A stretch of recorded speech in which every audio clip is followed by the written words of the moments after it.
Hello, আসসালামু আলাইকুম। আশা করি সবাই ভালো আছেন। আজকে আমি মাছ ভুনা করব। প্রথমে মাছে নিয়ে নিলাম লবণ, হলুদ দিয়ে মাখিয়ে নেব।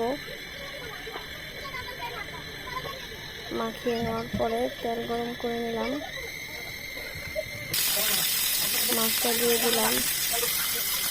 মাছটা গোল্ডেন ব্রাউন করে ভেজে নেব। নামিয়ে নিলাম।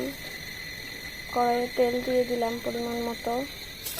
পেঁয়াজ, কাঁচামরিচ দিয়ে দিলাম। এরপর ভালোভাবে ভেজে নেব।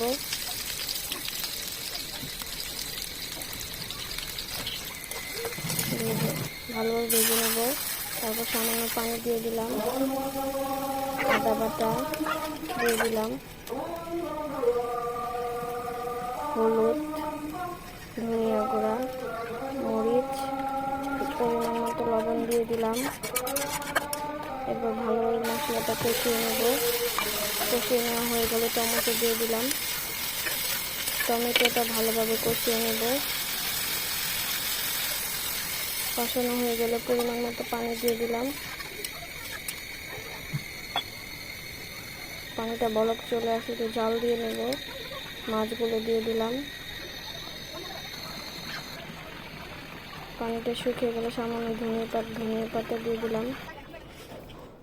হয়ে গেল আমার মাছ ভুনা।